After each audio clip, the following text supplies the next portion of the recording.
Good evening, everyone, and welcome to StonesCast 95. My name's Tom Marshall, hosting tonight, and I'm joined tonight by Don Cross. Evening.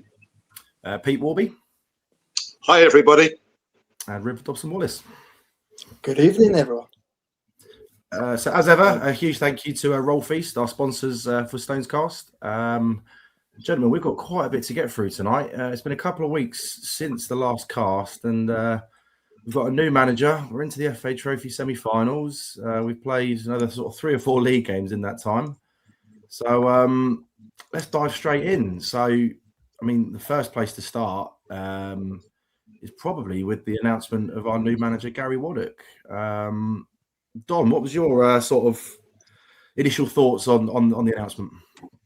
Well, there are a few names bandied about, the usual ones, you know, James Duncan and 1 or 2 others that have always been put forward. But this one, nobody ever sort of spoke about him anytime we were looking at managers. And when you look at his record and his experience, he's been at this level and done it. He's worked at higher levels. He's worked in academies. I think it's a really sound appointment, and I was quite impressed with it when it came through.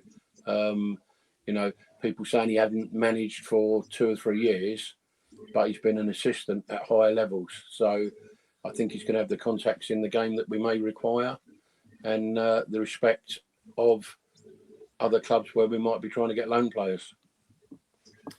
Yeah, it was certainly left field, wasn't it? I mean, you mentioned there it was not managed for 2 or 3 years. I think it was actually sort of 6 or 7 years since he's managed a football club. So it's a considerable amount of time. So, I mean, it's a strange one. Riv, what was your sort of take on it? I was taken aback by the appointment to begin with. As you said, it is a little bit left field. I don't think anyone was throwing the name Gary Waddock about when Sam Cox left his role. But so far, it seems like a very decent appointment. As Don said, I reckon he's got a big contact book, so we can get in probably better players that will cement our National League place going into the future. So far, I think it's been a very, very sound appointment. Yeah, and Wobbs? Yeah, well, I mean, I hope River's right in terms of the big contact book and contacts in all sorts of areas, really. You know, maybe we'll get a first-team friendly against QPR start next season. But, yeah, going back to Gary, I had heard that he was spoken to last summer. I think at the time it wasn't possible to put a package together. And I think also would have wanted probably a quite substantial compensation fee. But he was obviously on Rory's, shopping list, or the board shopping list, perhaps I should say. So, yeah, I like the appointment. You know, it's been quite exciting having young managers, which we've had in recent times, and some succeed and some don't. I don't think there's anything wrong with having an old head there in terms of, you know, I'm sure he'll bring a lot to the off-field activities of the squad in terms of the coaching, the discipline, just running things how they're supposed to be run. So, yeah, I'm happy. I think it's a good appointment. You know, good luck, Gary. Yeah, I think. Go on, Tom. Yeah, I think another good thing about the appointment is that he's not bringing anybody else in with him. We've got the structure that we had in place prior to that, which I think will give the players continuity with what they were doing. And it's just a matter of tweaking little things here and there for now until he can look at the squad he wants and build maybe a new squad for next season with what he sees that he wants to take forward from the squad at the moment. Yeah, and I'm sure we'll sort of discuss Waddock in a bit more detail as we go through the games that he's sort of overseen so far and what we've noticed from his style and any sort of changes we've noticed from the squad. But I mean, it seems at least for the first couple of games, he took more of a sort of backseat role. He wasn't sort of too imposing. He was obviously just sort of letting the players express themselves a little bit. But I mean, again, we'll come on to it shortly. But particularly against Tamworth, you could really see a real shift in our sort of tempo and our aggression and our I'd sort of drive on the pitch. But I mean, obviously the first game he didn't manage the first game, but he was there in attendance while Danny Payne scored in a FA Trophy quarter final against Kidderminster almost 2 weeks ago now. And, some day that was, wasn't it? Were we all there? Were we all there that day? Yes, absolutely, yes. Not being there. River. Where were you, Riv? I was actually playing the gig with my band. Oh yeah, good bit of advertising there, mate. Yeah, and that was long booked even before we played Dagenham, so you can cut me a bit of slack there. So I'm going to have a look at your band and Riv to make up for you not going. Absolutely. Yeah, someday, wasn't it? 1-1 at full time, obviously straight to penalties, and then 6 fantastic penalties from Wilstone, resulted in a 6-5 win on penalties. Wobbs, what was your take on the game, the occasion, the day, everything? How did you sort of soak it all in? It's a strange one, and maybe it's my age, and maybe it's my concern about off-field activities, which are obviously very important to this club. I was hugely excited by the penalty shootout. Not as excited as I was at Dulwich, which was unbelievable for anyone who was there, because we all but lost that shootout, and we sort of came from behind to win it, and just incredible. But the shootout was great. I just find myself, and we've done well and brilliant, absolutely brilliant in the semis, don't get me wrong, but I found myself somewhat underwhelmed. Now, whether that was because the quarter-final of 10 years ago at Cambridge United was like one of my top games ever. We were 2 divisions. We were Timper Army from the Ryman League. We went to mighty Cambridge United. Fantastic. Billericay, again, a quarter-final more recently, 6 years ago. That one, again, is up in my top sort of 20 games. Again, they were hugely moneyed. I think they'd won 20-odd games on the spin. And then we went there, unveiled a new striker who scored a hat-trick, and we put them to the sword.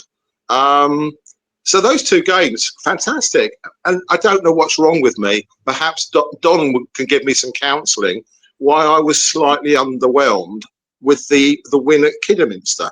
I mean, is it because we were sort of favourites? I don't really know. But, brilliant, don't get me wrong. Brilliant to do it. And here we are, trophy semi-finals. Whoopie-doo, happy days. Yeah, right. The game itself was a tough slog, wasn't it? I thought we started the first 15 pretty well, actually. I thought we looked like the better side. We imposed ourselves on the game quite well. I thought Kidderminster sat off us a little bit, let us play, and then they had a chance just after we scored, didn't they? I think they hit the post from a corner. And that seemed to galvanise them a little bit. And after that, we didn't really create much, did we? But Don, what was your sort of take on the game? Yeah, I mean, for me, it was a great day. Partly because, well, one, it's my most local game. I'm only an hour and 10 minutes from Kidderminster, but I can't get public transport there, so I still had to go by car. Fortunate enough to sit in the bar in the railway station next to Sir George Duck and spent 35-40 minutes chatting with him about his time at Dagenham, Wealdstone, his time the other mob down the road. And also, then it was absolutely brilliant going up to the ground. It certainly felt like an occasion in the ground. We turned out supporter-wise really well, I thought, 500 odd. And we were maybe favourites, but because we were away and they're a side that have been playing well, but the pitch didn't suit us. I know they've been moaning about the fact that they haven't been able to water it, the sprinkler system's not working there, and their manager's been banging on about that the last few times I've heard his interviews, and it didn't suit us. And it was surprising to hear him say that they made us go long ball. We actually made the right decision to go long ball. I mean, that time we played at bloody Torquay when it was like 2 inches of water on the pitch and we were trying to knock it around the back and lost about 4 or 5-0. We played the right way. The game petered out for some reason. The referee didn't help it. He was giving yellow cards out like confetti. He was making it such a stop-start game, so there was no rhythm. And it's quite weird with the penalties, because like a couple of days before I'm lying in bed, I'm thinking, who's our penalty taker now? Because we hadn't had a penalty for ages. And I remember watching a few of the lads practicing penalties in front of the buller. They were substitutes. Fella didn't score one out of about 5. And the best one out of all of them was Tientia. And he didn't take one on the day. It's like, but everybody scored. They were all good penalties. And fair shout to Dante. He made a good save and he nearly got one of the other ones. So, yeah, a great win and good to get a home draw. Yeah, I thought the day I could have probably done without Tishikuna hitting the post, going in off the post. That one did cause me concern. I was standing with you, Don, wasn't I? And we were up and down like lunatics, weren't we, for that 10-minute spell, the penalty. It was interesting what you said about credit to Danny Payne there. And also, Gary Waddock, even in his interview yesterday or whatever, he still stated that was Danny Payne's side. He didn't have anything to do with it. Danny Payne ran that whole show. So, fair shout, he's got us through to the semi-finals. Hopefully, Gary Waddock can get us through to the final. Yeah, huge credit. That'd be interesting. 3 different managers to get to Wembley. Yeah. Good, wouldn't it? Yeah. Yeah. But the day itself was a proper non-league cup tie. I thought, big crowd, loud away support, loud home support, proper slog. And in terms of atmospheres, it was a really good atmosphere. And then the penalty, it's the first time I've seen Wealdstone win a penalty shootout in my life. I think I saw one against Solihull a couple of years ago in the quarterfinals, which we lost at home. Yeah. And I think I've seen one in a Middlesex Charity Cup or something, maybe 10 years ago. But we don't often get penalty shootouts. They don't come around very often. And it was absolutely great scenes at the end. River, how did you follow it? Were you following it live? How did you sort of find out that we won? Well, we were in the car on the way to the gig, and we had it on BBC Radio, believe it or not. 2 of the others in the band, Jacob and Matthew, are big Stones fan. Our drummer Aidan isn't massively fussed about football at all and looked a bit bemused whilst we were all clutching every part of our bodies. But as soon as we heard Dante Baptiste saving that crucial penalty, the car just fucking erupted. It was joyous scenes, and it really set us up for a brilliant night. So honestly, massively gutted I missed it, but I'm glad everyone had such a great time and massively looking forward to the semi-final now. I take it you've not got a gig on the 28th then? Absolutely not. That day is very much crossed out. And that does bring us on quite nicely to the draw that was made the following Monday. I think every single Wealdstone fan fully expected us to draw Southend away or at home. And I remember when the draw was done, it was at Southport were drawn out first, weren't they? And I was like, please say Southend, please say Southend, please say Southend. They said Southend. And then the next stage was please say Wealdstone, please. And they said Wealdstone. So, they tried to say Wealdstone. Yeah. But we obviously Wealdstone did draw Marine at home, which on paper was probably the second best draw we could have got. But that is on paper. Obviously Marine have picked up a couple of really good results in the trophy so far to get to this stage. They currently sit 12th in the National League North. They did lose 4-2 to Macclesfield at home last night. It will be a tough game. The Vale will be, I'm sure, be absolutely packed out that day with Marine selling out 600 tickets within 24 hours, I believe. River, Marine, got to be happy with that, ain't you?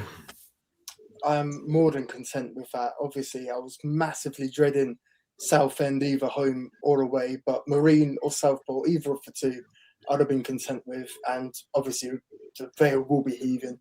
It'll be packed out.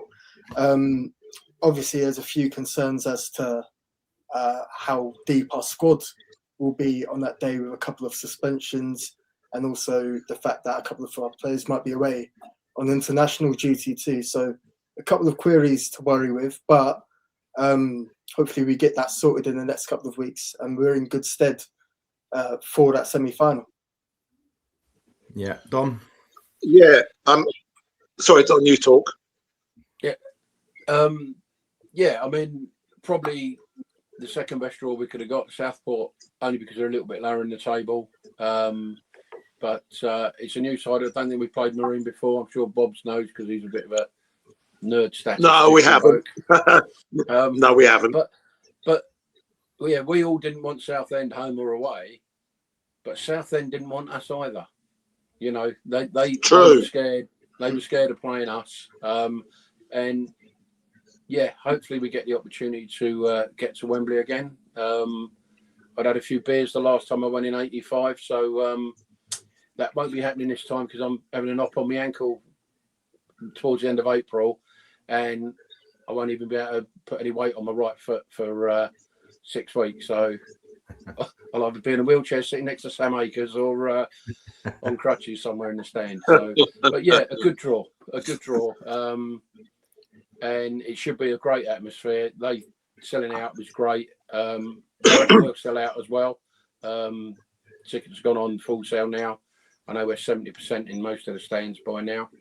So hopefully it'll be a great atmosphere. Yeah, we've got a few players that won't be available, but 3 that starting 11 last night won't be able to play. But, you know, it's just how we replace them. I heard from Fingers, in fact, that he reckoned that Marine were missing 4. I'm not sure if that's 4 that have got double bookings like our 3, or whether that's 4 including cup-tied people. I'm not sure. So they're not going to be at full strength either. When you said double bookings there, I thought they were all in a band and had a Saturday night gig. very, very good, Don. Very good. But no, I thought, you know, like everybody, what am I going to say? A great draw. We were due one. Let's face it, in the round before last, we had the toughest draw in the round, away to Forest Green, who were the highest ranked team at the time. We've had some shocking draws over the last 5 years. You know, Bromley away in the FA Cup, drawing Dagenham and Redbridge away when they were top of the league. We've had some terribly, you know, bad draws. So yeah, we were due one, and we got one. So it's in our hands, I think. So couldn't be happier, really.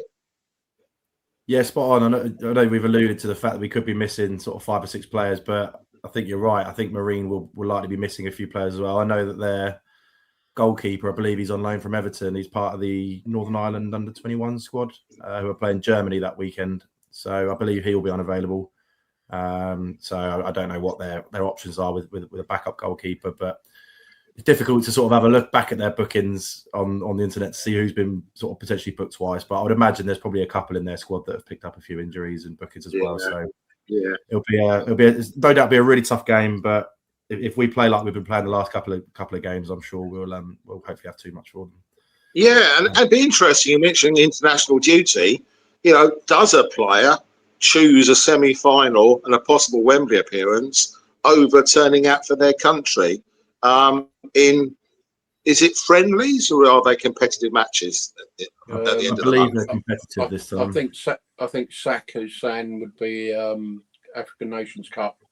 I can't remember who they got, but they got 2 games either side of that weekend. Yeah, and I think the other one's Musa, but Musa's not even fit at the moment, is he? Yeah. No, you're talking Omar Musa, aren't you? Yeah. Sorry, you're talking Omar Musa. Yeah. No, Omar, I don't. He's not fit. No, full stop. Yeah. So after the fanfare of a new manager announcement, rumours flying around about a potential lease being signed imminently, an FA Trophy semi-final. We had Morecambe, who were second bottom of the league, turn up to the Vale on a Tuesday night.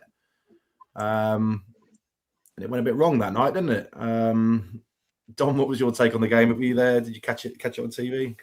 Yeah, I was there. They've got a couple of danger men. Not Femi Azizi's brother. You know, he pulls the strings in midfield for him. He's a good player. But the other one is Nolan. He scored at their place against us. Yeah. Cuts inside from the right onto his left foot. And I was absolutely raging when Giorgio let him cut inside on his left peg. You know, it's like Giorgio's an experienced player. Why are you letting him do that? Just send him down the outside. You know, it was a strange game because we did have a host of chances. We didn't take them. They probably had 4 or 5 shots all game. Scored 3 goals. You know, totally frustrating game. And it let Gary Waddock see where our deficiencies are. We switch off when we don't have the ball. Whenever there's transition, we got players on our side that switch off. And I don't know whether that comes from the slow pace of play we had with Sam, because you're not playing with any intensity a lot of times, even though we have a lot of the ball. You're then in a very lazy mode. Whereas you look at some sides, and we did it last night, funny enough, as soon as the ball's gone dead, players are sprinting back to get where they need to be. And that doesn't happen with a lot of our players. So, you know, hopefully they're getting that drummed into them, and we can be a bit better on the transition. But that's what kills us most games. Yeah, I agree with you, Don. I thought we started the game really well. We obviously scored after 2 minutes. Half time we were 2-1 down, and I was thinking, how have we ended this half 2-1 down? We were so dominant. As you say, the goal from Nolan, and a few people were sort of questioning Baptiste at the time. I haven't seen the highlights back. Nolan hit that really hard. He struck it so cleanly, and I think one of my theories is because Baptiste was beaten by Nolan from pretty much exactly the same position 6 months ago, going across Baptiste, and I wonder if Baptiste was just sort of angling to move to his right, and then he's obviously pulled it towards the near post. But I mean, we lost 3-2, but I came away thinking we'd done more than enough to get at least a point. No, I think you're right, Tom. I mean, I went home obviously disappointed because having beaten Brackley the week before and the euphoria of Kidderminster, you know, I came along on the Tuesday, you know, very optimistic. But, you know, I thought we played reasonably well. Or fairly well, to be honest. If we'd taken our chances better, we could easily have had a point or a win. Having looked back at the highlights, I'm personally convinced their third goal was offside. It really looked. Did you look at it, Don? Did you think it was offside too?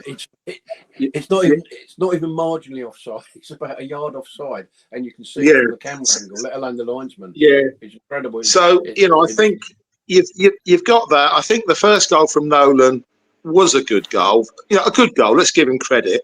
What was the second goal? Was that the scramble in the box or something? I forgot the Nolan one was the second goal. And the first one was the sort of the header. That was a scramble. Yeah.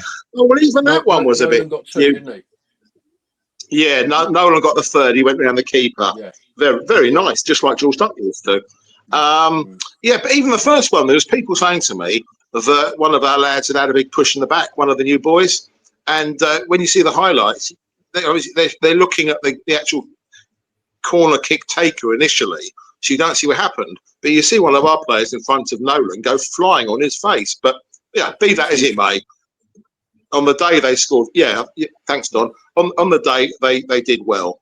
You know, in the sense that they scored 3 goals, give them a bit of credit. And I think we were a bit unlucky. Just one thing, call me pedantic if you like. It wasn't Giorgio that failed with Nolan, because I've just sitting here with a programme in front of me and he wasn't even playing. I think he'd been left out that day. So someone else to blame, apart from Giorgio. You're quite right. I'm thinking of the goal away at Sutton. Yeah, and that was the lad who used to play for us. Simper, when he cut inside and bent it for. He let him cut in on his left-hand side, and about 2 minutes later, he got hooked. Well, poor Giorgio. What's that guy's name? I've probably forgotten his name. What's his name, Don? Lewis Simper. Yeah, I mean, good player. Good player. I'd be very happy if he'd stayed with us, or was with us. Good player. Yeah. But anyway, we digress, Tom. Sorry. Yeah. No, that's quite all right. I mean, River, I believe you were in the commentary box for this game, weren't you? What was your take from the elevated position of the comms box? Again, I think we peppered them first 20 minutes. We had enough chances to see the game off in that little spell. They didn't look like they were capable of playing any sort of football at all. But they found themselves growing into the game. They got a corner, free header from Liam Hogan, and they equalised from it so easily. And then from then on, the game was pretty much all Morecambe's. The two brilliant goals from Jack Nolan, I can't really dispute that. He's some player. In fact, I think we got a pretty off-form Jack Nolan in comparison because he scored a hat-trick the game after at Sutton. So I think we got away with one goal. But again, we still had chances. Even when we got it back to 3-2, we had a couple of chances to equalise. We just couldn't take them. Definitely, it was a game that went a begging for us. But I was very surprised by how Morecambe defended so resiliently, which is something we haven't seen from them throughout the course of this season. I feel like Jim Bentley has very much instilled a bit more fight and bit of ruggedness in that team, and bringing the likes of Harley Dean and Liam Hogan in to shore up that back line. I think they're on the roll, to be honest, and I wouldn't be surprised if we see them pit Brackley to staying up at the end of the season. Yeah, I mean, let's be honest. I mean, it's bizarre that we've scored 5 goals against Morecambe and we haven't got a point even. But then we've managed to concede 7 against them. So make of that what you will. Yeah, I mean, Morecambe's form in the last 3 games is actually pretty good when you look back at it. I mean, they only got pipped. I mean, they played with 10 men against York City for 45 minutes, only got pipped at the death, beat us 3-2. I mean, we've lost 5 games at home all season. They were against 1st, 2nd, 3rd, and 4th before that Morecambe game. So from their point of view, that was a great away win. And then obviously follow it up with a 5-0 win at Sutton United, which I don't think anyone saw coming. But yeah, if you've seen the highlights from that game, some of the Sutton defending was absolutely hilarious. It was.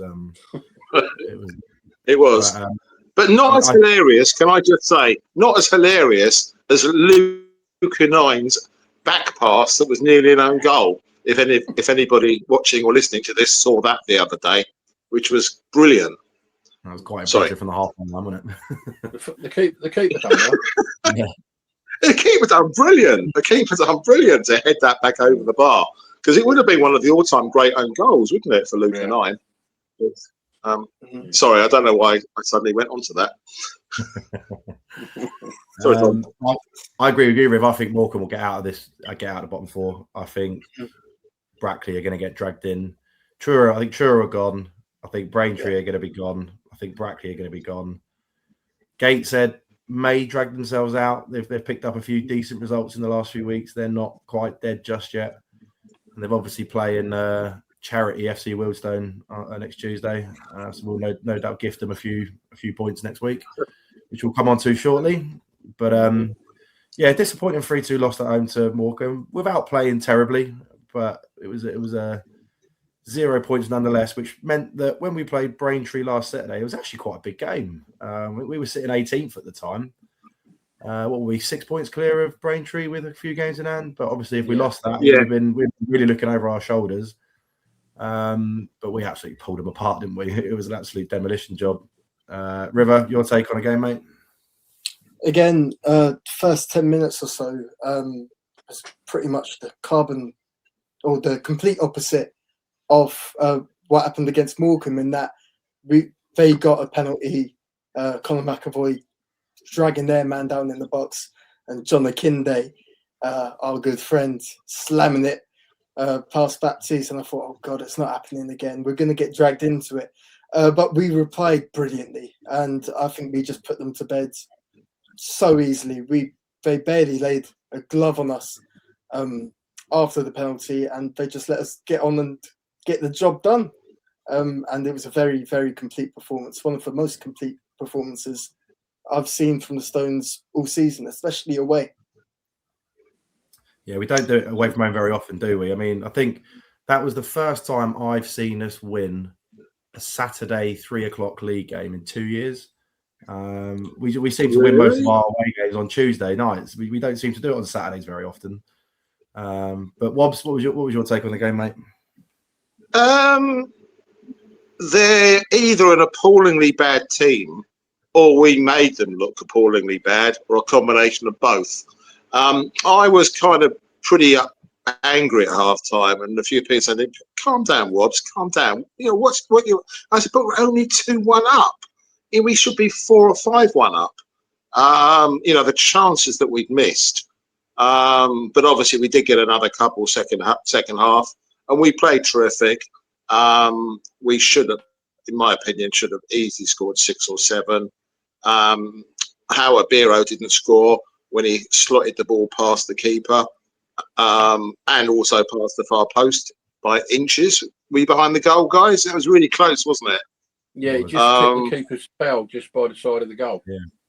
Yeah, but again, that should have been the back of the net, and there were other similar chances, but yeah, great performance and much needed, because before the game, I'd have probably said, "I'll take a point," because our form away from home against the bottom clubs, the Truros and the Morecambes, hasn't been great, and I was thinking, well, if we get a point, at least we maintain that 6-point gap.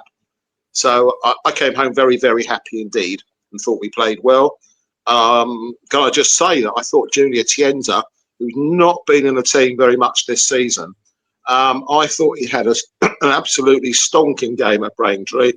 I was a bit concerned early on. He appeared to have no one helping him out, and he seemed to have to do left back, left midfield, and left wing. But he did it bloody well. Excuse my language. So I thought he played really well. Really like Kadji's performance, but I'm a bit of a Dylan Kadji fan. And there are others as well. We played well. Yeah, it might be worth. And I'm glad that one when they hit. I'm glad to the one when they hit the post second half didn't go in, because we'd have probably started, soiling our underpants. Yeah, so I'm glad that didn't go in. It's probably worth touching on Tienza in a little while, because I think he's been excellent the last few games. But it's interesting what you said at the start there, Wobbs, about being quite sort of annoyed that we were only 2-1 up at half time.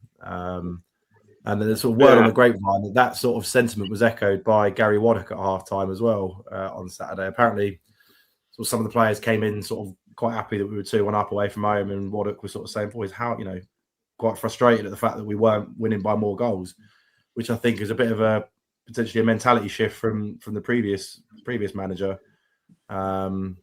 which hopefully is a sort of sign of things to come, a bit more ruthless in front of goal. But yeah, Don, what was your sort of take on the game, mate? Yeah, it's funny. I sort of walking down the side of their ground and seeing that pitch outside the stadium. I actually turned around. My brother was at that one because it's local to him, and I said, "Christ, that's the sort of pitches we used to play on when we played for SFC Wheelstone when I played with your dad." And when we went into the ground, I mean, I've been there a few times. I thought, Christ almighty, this pitch is much better, and that ground's not come on at all since the Ryman days. It's really weird. But we started really well again. I think we could have had 1 or 2 goals in before they got the penalty. I thought it was a soft penalty.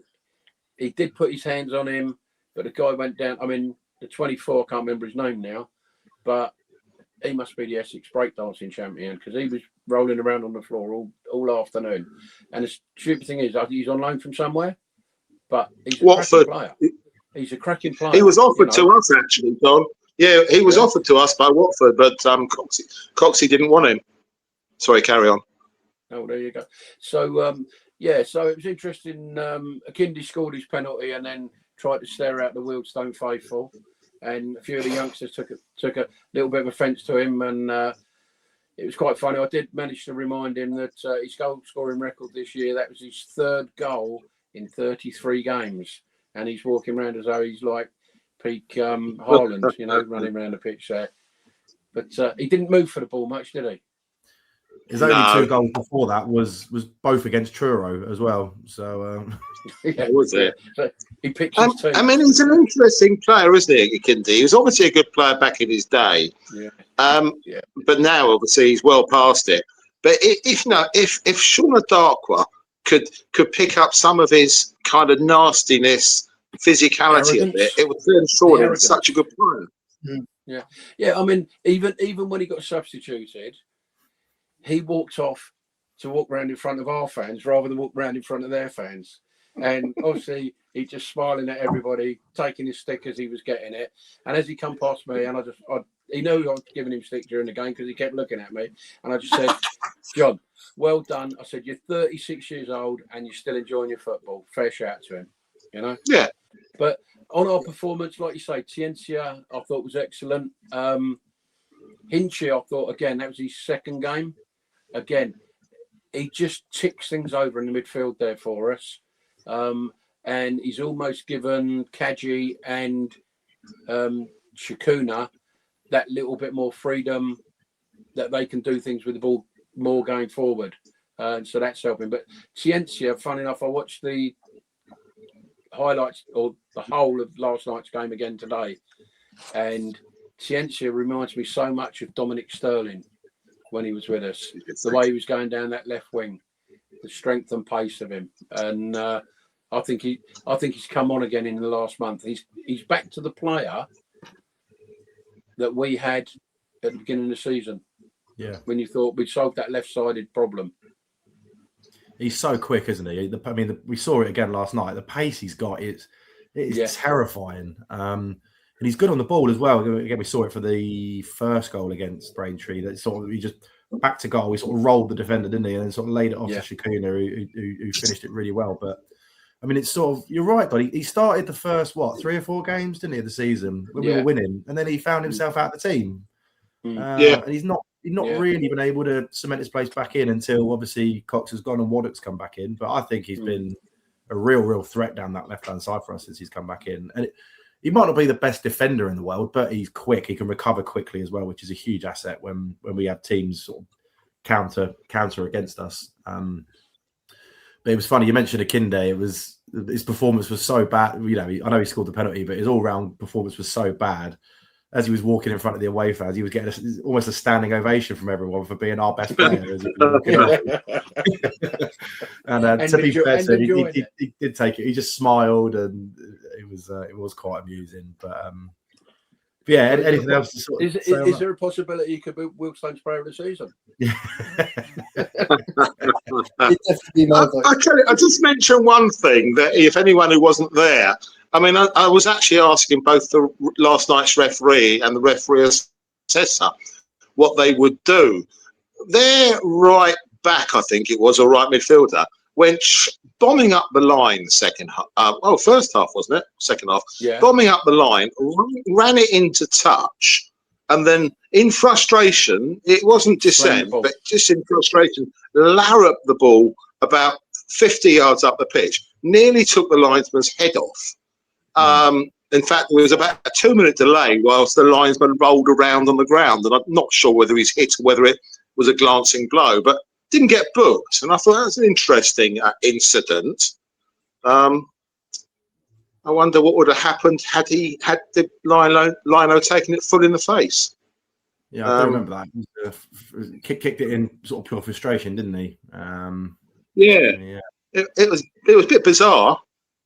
The guys last night thought yellow card at least, but yeah. Oh, it's a shame the guy last night didn't give yellow cards when he should have done. Yeah, yeah. No, he was lenient, wasn't he? But yeah, at the end of that game, I noticed that Gary, all the players coming over to clap the fans, and Gary Waddock just kind of stayed at the back of the group. He didn't come all the way forward to sort of claim all the plaudits. I think he's fully aware that this isn't his team yet. This isn't sort of his doing. So quite an understated celebration from him, which is fine, I think, in the early stages. Yeah. We've got no issues with that. It may stay that the whole time. I mean, he's clearly not a Bobby Wilkinson or a Sam Cox in terms of wanting to be at the forefront, pumping the air and, taking plaudits. So, I don't have a problem with him lurking back at all. Quite refreshing in a way. Yeah, it certainly makes a difference from fist pumping after a National League Cup game. Do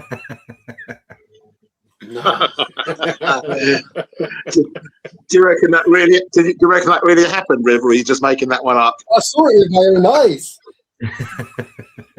Oh, really? Yeah. Out of interest, River, did we win that or lose it? I can't remember that much. I think we probably done it. I don't think I can remember much of any of the matches, to be honest. Yeah, following a great 4-1 Tom, win. you better move us on, Tom. You better move us on, Tom. I'm looking at. So a good 4-1 win against Braintree, which took the pressure off us a little bit. The bottom half of the table looked a bit healthier after that, didn't it? And then we went into what was definitely one of our bogey teams in Tamworth last night. Yeah. And a really, really good, fully deserved 3-2 win against what has to be the worst footballing team I think I've ever seen. They were utterly horrendous. They didn't play 2 10-yard passes all game. Everything went long.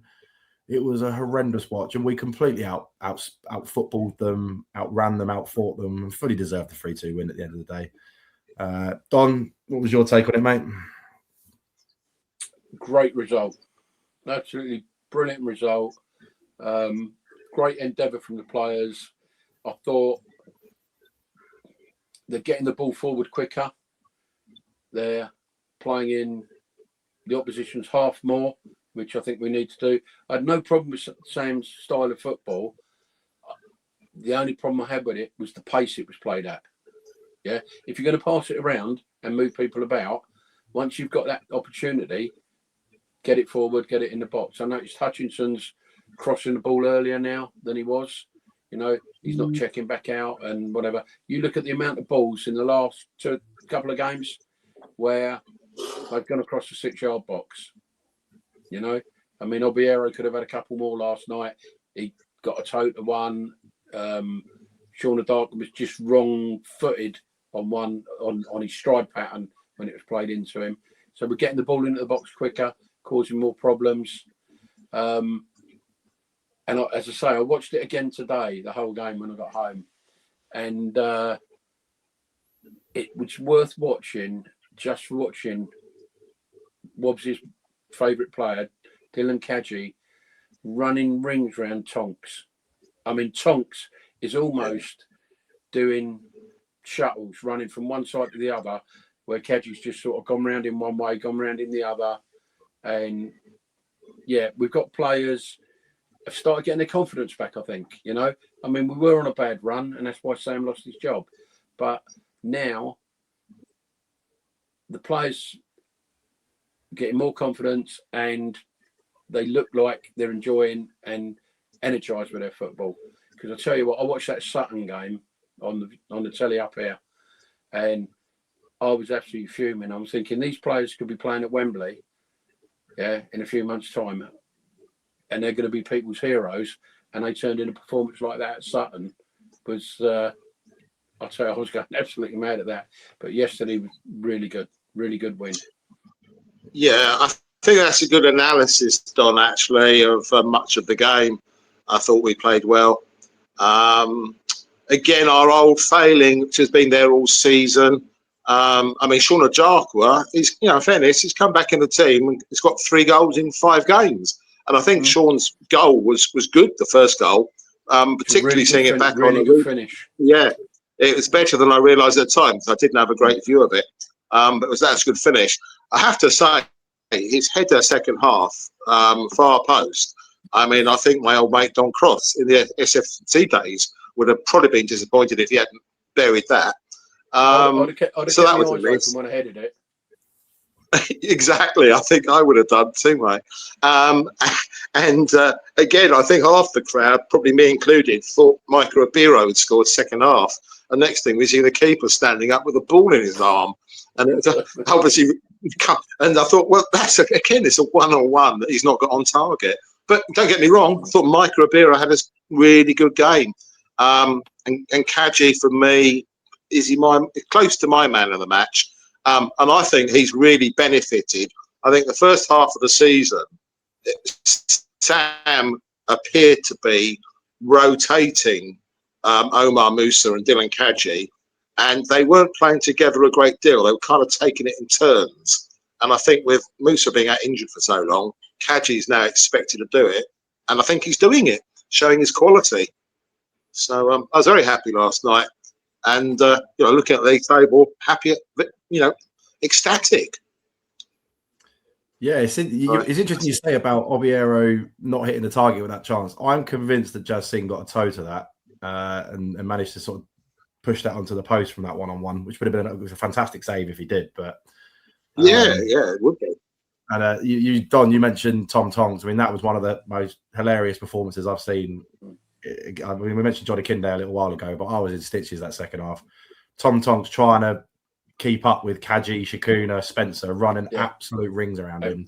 And one other thing on Tonks, I watched it and I didn't realise it during the game, but Kaji ran past him and Tonks caught him on the back of the hill and ripped his boot off.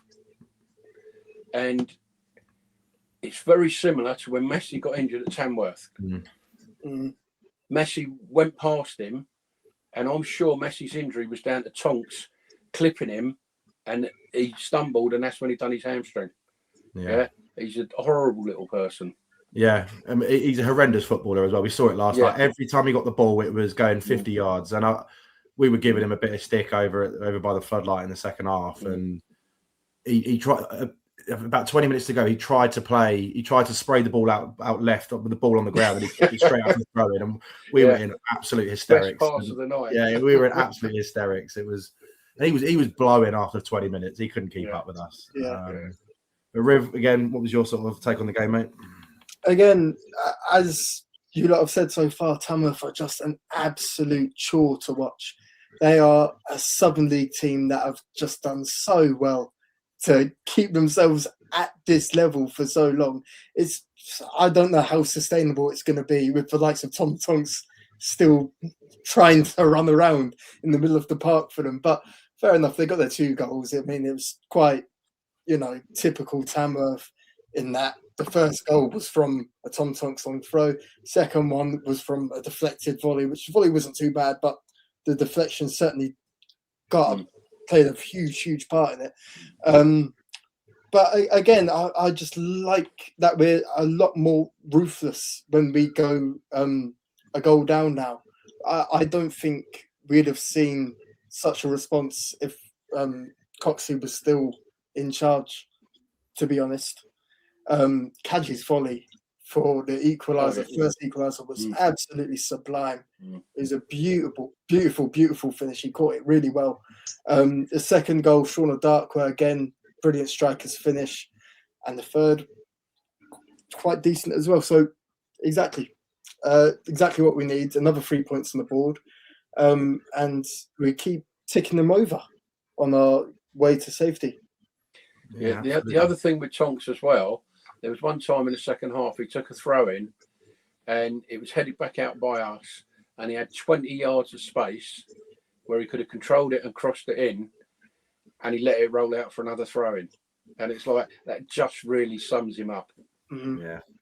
He's better at football with his hands and his feet, isn't he? It's just crazy. So I'd rather a Johnny Kinde than a Tom Tonks any day of the week. Absolutely agreed, mate. Absolutely agreed. But that win puts us 10th in the league now, the heady heights of 10th, which is when you look at it, if we had beaten Morecambe, I wouldn't say we were in touching distance of the playoffs, but we wouldn't have been a million miles off with our games in hand. But yeah, we're in a really good position now going into the final sort of 11 games, and we'll briefly touch on some of the upcoming games in a moment. But I just want to quickly touch on some of the changes that we have seen under Waddock. We've seen O'Darkwa come back into the team more consistently. We've seen Tienzia on that left-hand side. Those personnel changes, I think, have definitely helped us. I think Obiero is much more effective when he's got someone up front with him that can sort of put himself about. That Tienzia pace down the left-hand side certainly causes teams problems. And as you mentioned, Don, we're moving the ball with a lot more pace and a lot more purpose now, aren't we? So I think if we can keep that going for the rest of the season, I see no reason why we can't look at finishing sort of 10th and above, to be honest. Yeah, Rob. Well, I don't think any of us are disagreeing with you there, Tom. It's there, though we have got a horrible April, as we probably all know. But we should finish, mid-table. I'd like to think. Absolutely.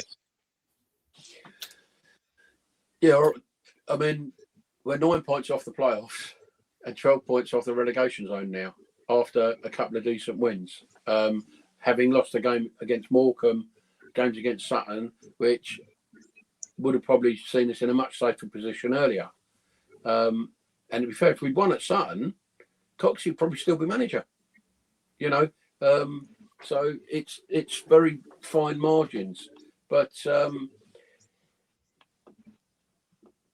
we're playing definitely a quicker style of football, and you get the feeling that people are having to be responsible for their actions, whereas under Sam, you felt he'd take responsibility for, if somebody loses the ball, it's my fault. You know, that's how I'm telling them to play, sort of attitude. And if you give players no responsibility, they'll quite happily take no responsibility. Whereas if you give them responsibility and they know there's a consequence to it, then they'll dig that little bit deeper. Yeah, absolutely. I think one sort of cautious point would be that some of the teams we've played in the last few weeks have been pretty average, haven't they? I mean, Morecambe were very average, Braintree were terrible, and Tamworth were terrible as well. So it'll be interesting to see how we go against Solihull, which is obviously this Saturday at a 12:30 kickoff. Solihull are not in a great run of form at the minute. They're sitting below us in 14th. They've actually only picked up 2 wins this calendar year, both away against Aldershot and Morecambe. We've not got the best record against Solihull. I think we've only beaten them once in the time that we've been back in the National League a couple of years ago. River, what are you expecting for the game, mate? I'm expecting a lot of cheers for Mr. Laurie Walker, who kept us up on the final day last season.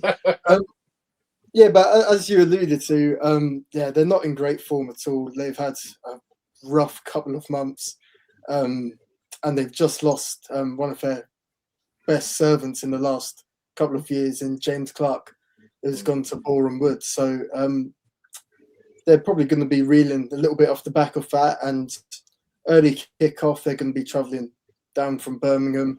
I'm not sure on the day or maybe the night before. It's not going to be a brilliant time for them to come down anyway. No one likes a away early fixture, so I reckon we could get the job done against them as well.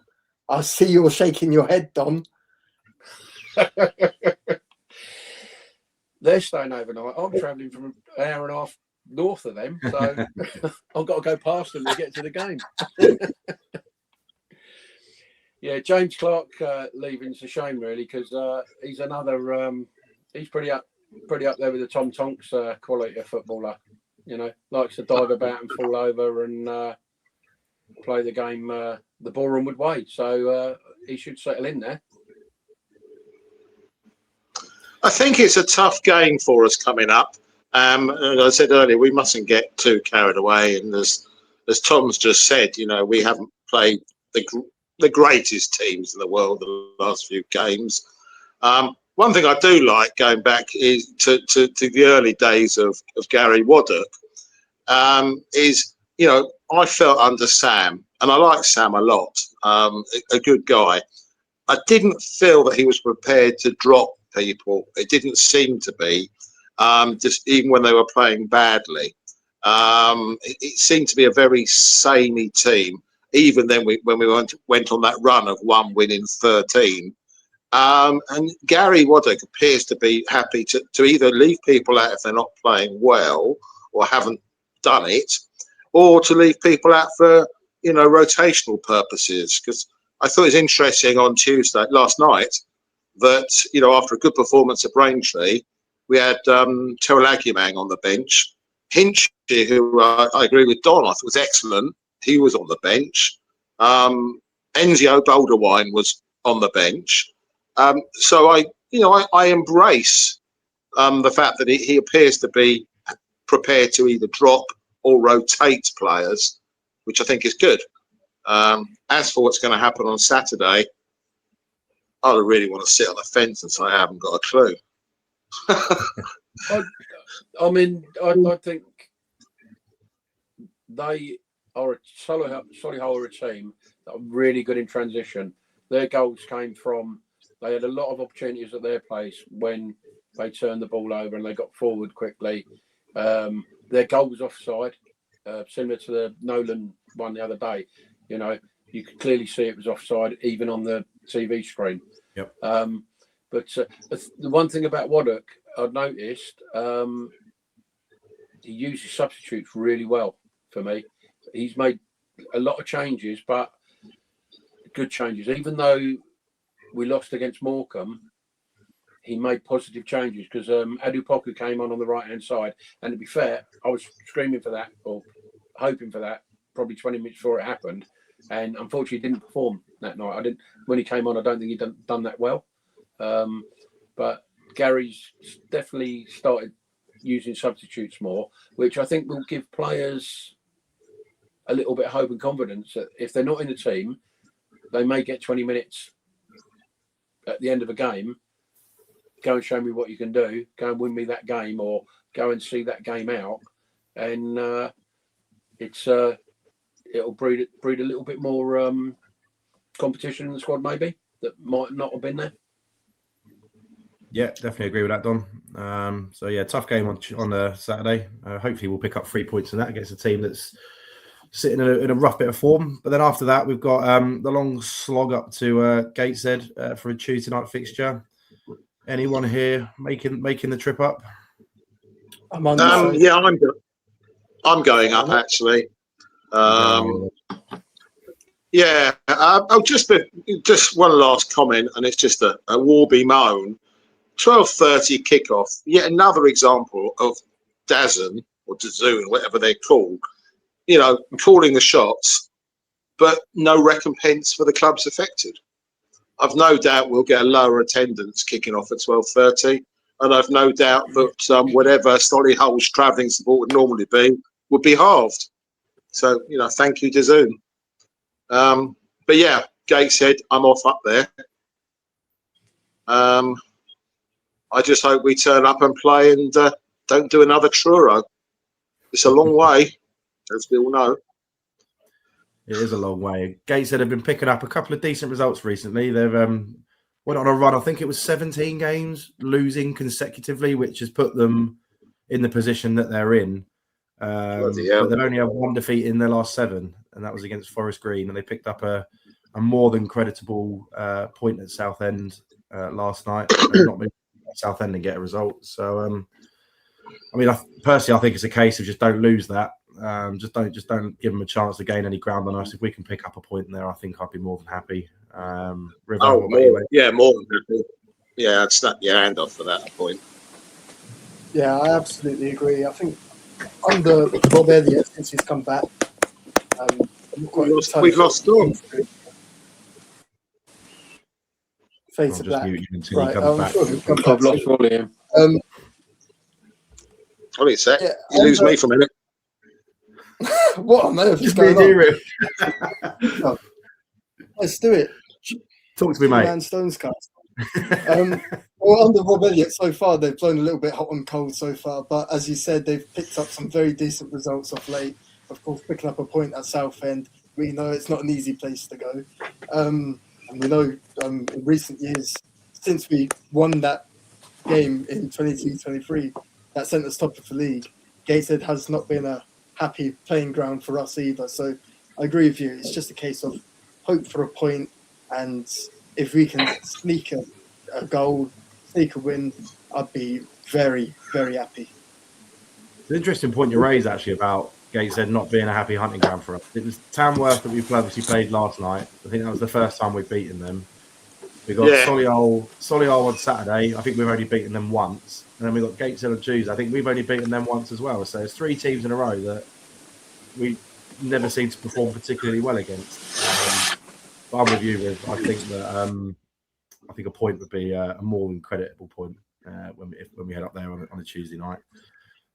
Don is still having some technical difficulties, so I'll just stick him on mute until he's got that sorted out. And then finally, just on to Forest Green the Saturday after, isn't it? Obviously, we were only there a couple of months ago, picked up a fantastic 3-0 win in the FA Trophy. Great day out.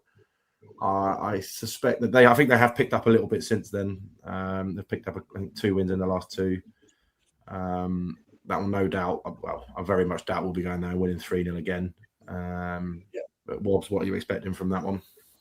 Well, as I say, we're in a bit of a good run, which is great. I know when we went up to Grimsby this year in the second round of the FA Cup, I was saying, lightning doesn't strike twice. We won up there last year in the first round. What's the chances of it happening again? I'm a bit like that, to be honest, with Forest Green. Fantastic win there, 3-0 in the trophy. Was it 5 weeks ago, whatever it was? And I kind of think, lightning doesn't strike twice. So I think I fear the worst. I mean, they are a decent team. They didn't really show up against us in the trophy. And I know that there was 2 or 3 players, including a big signing up front, that were cup tied when they played us. So I guess they're all available. I think Savage has signed at least one other player since we played them. So I think they'll be looking to try and finish the season as strong as they can. It's hang on, are they they're still in the playoffs, aren't they? Yeah, they're more than comfortable in the playoffs. I don't think there's any real danger of them dropping out of the playoffs. Yeah. I don't think there's any real danger of them competing for the top 3 either. I think they kind of settled in that they're going to have to play a quarter-final game. As you say, I think we'll have to turn up and play well to get a draw or a win. But, we'll have to do exceptionally well, I think, to get either. So that'll be interesting. But, yeah. If I was a betting man, I'd probably bet on Forest Green. I think I'm with you there, mate. I think I'm with you. Riv? Well, I think in stark comparison to what I said about Tamworth 5 minutes ago, I think Forest Green are probably due one over us because we're yet to lose against them in the 4 times we've played them since they've come back down to the National League, Free League, and that 1 trophy game. We performed exceptionally well against them, all things considered. So we're their bogey team, so to say, and I'm sure Savage will look to end that run and get his side on an even footing because I think they just want to finish the season well and get themselves in good stead for their playoff campaign. And obviously they've won their last 2 after a bit of bad form. I probably see that continuing. Again, would be very happy with a point again from the new lawn. But I am very wary that they are due one over us. Yeah, agreed. Interesting. If I may just cover for the missing Don at the moment, I'm just looking at last night's programme, and I appreciate the table's slightly out of date. But going back to the Gateshead, they've actually only got 2 home wins as per the programme, as opposed to 6 away wins. So maybe that gives me a bit more comfort for our trip to Gateshead. They're a very poor home record. Yeah, there you go. 2 wins, 3 draws from 17. Yeah, it's quite surprising considering a lot of teams have to travel a long way to go there. You'd expect their home form to be a little bit better, but well, yeah, I'm surprised because I think our journey to Truro. I don't know what you guys think. I think that had an effect on our performance. That long journey to Truro, because we travelled on the day for Truro, didn't we? Yep. So. And I'm pretty sure the guys are going up on the Monday to Gateshead. I would think so because we had a load of hotel rooms booked for the original game, and I don't think we got a refund from the hotel. But they said they'd hold the booking, so we got a load of hotel rooms to use up. Fair enough. Just can I start a question? Is Don back yet? Do we need to sort of stop this and then start again? No, he's struggling a bit, but until he can sort it out, we're getting some background feedback from him, so I'll just keep him on mute for now until he can sort his issues out. But we can carry on anyway. So. Okay. What do you want to talk about now then?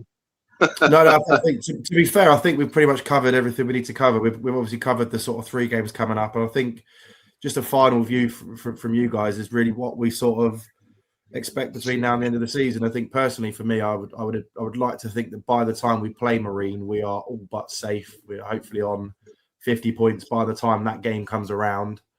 And if fingers crossed, we do manage to get through that hurdle of Marine in the semi-finals, we don't have to worry too much about our league form going into the last month, because as you said earlier, Wobbs, April is a honker. We've got some real tough fixtures in that period. Yeah, up to the season. Yeah. Again, yeah, I just hope that we get the job done before Marine. We're sitting nice in the table, and then look forward to hopefully a very, very tasty game at the back end of March, and hopefully we get through that and then finish the season really well, despite the feat of all the teams that are coming up in April.